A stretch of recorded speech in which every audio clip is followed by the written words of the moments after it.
Hello दोस्तों, आज नंदिनी, ऐश्वर्या और आकाश के बीच टकराव और विश्वासघात की स्थिति पैदा होती है। कहानी की शुरुआत सत्यनारायण की कथा से होती है, जहां दादी माँ द्वारा इस पूजा के माध्यम से घर में अच्छे दिनों की शुरुआत का विश्वास जताया जाता है। नंदिनी, जो परिवार की बहू है, कहानी में एक मुख्य भूमिका निभाती है। आकाश की पत्नी ऐश्वर्या को ये विश्वास होता है कि नंदिनी ने उसे नुकसान पहुंचाने की कोशिश की थी, जिससे उसका बच्चा मर गया था।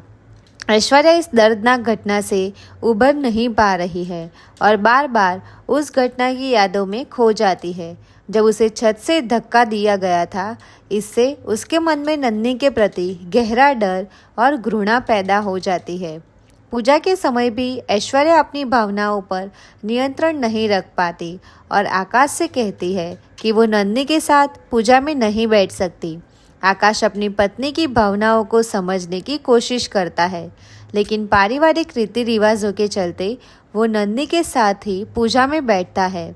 ऐश्वर्या की मानसिक स्थिति और भी बिगड़ जाती है और वो खुद को और अधिक असहाय महसूस करती है। इस दौरान ऐश्वर्या के प्रति घर के अन्य सदस्य भी कड़े फैसले लेते हैं। दादी माँ ऐश्वर्या को काम करने के लिए मजबूर करती है, ये कहते हुए कि घर में रहने के लिए उसे काम करना होगा। ऐश्वर्या, जिसने हाल ही में अपना बच्चा खोया है, इस फैसले से और अधिक दुखी हो जाती है। कहानी के बीच में ऐश्वर्या की आंखों की रोशनी भी चली जाती है, जो उसकी मानसिक और शारीरिक पीड़ा को और गहरा करती है। डॉक्टर द्वारा बताया जाता है कि सदमे के कारण उसने अपनी दृष्टि खो दी है, जिससे घर में एक नई चिंता का माहौल बनता है। नंदिनी और आकाश के बीच संबंध भी बिगड़ते जा रहे हैं और आकाश अब ऐश्वर्या की स्थिति को लेकर असमंजस में है। ऐश्वर्या अपनी स्थिति से बाहर निकलने के लिए दुर्जन सिंह नाम के व्यक्ति से मदद मांगती है, जो एक खलनायक के रूप में कहानी में प्रवेश करता है।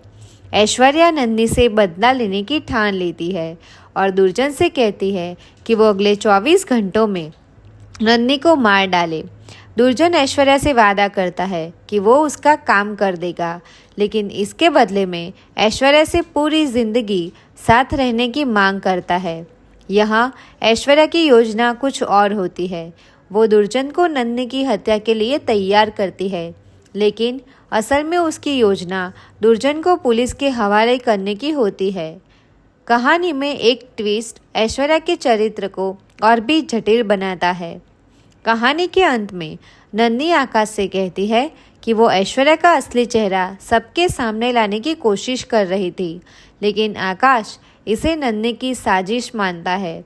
वो अपने पुराने दिनों की नंदिनी को याद करता है, जो केवल प्यार से भरी होती थी और नफरत से दूर रहती थी।